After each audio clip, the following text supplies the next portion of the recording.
ఈరోజు పార్టీ అధికారంలోకి వచ్చిన తర్వాత అందరికీ తెలుసు 48 గంటల్లోనే రాష్ట్రంలోని మహిళలందరికీ ఉచిత బస్సు ప్రయాణ సౌకర్యం కలగజేయడంతో పాటుగా ఆరోగ్యశ్రీ 10 లక్షలు చేయడం జరిగింది. దాని తదుపరి 200 యూనిట్ల ఉచిత విద్యుత్, 500 రూపాయల గ్యాస్ సిలిండర్ ఇవ్వడం జరిగింది.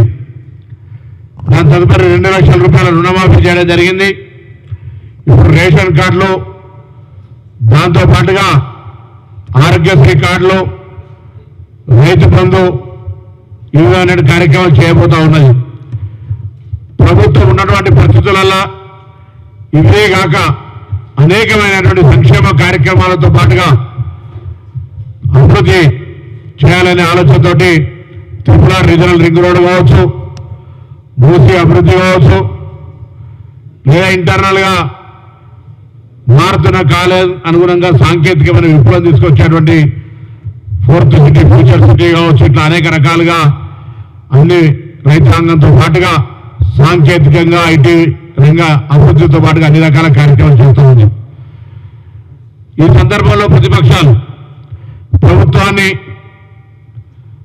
అకారణంగా విమర్శించి రాజకీయంగా లబ్ధి పొందే ప్రయత్నం చేస్తారు. పార్లమెంట్ ఎన్నికల్లో 0 ఫలితాలు వచ్చినప్పటికీ కూడా వాళ్ళందరికీ తగిన గుణపాఠం చెప్పేటువంటి బాధ్యత కూడా కాంగ్రెస్ పార్టీ నాయకత్వం మీద, కార్యకర్తల మీద ఉంది.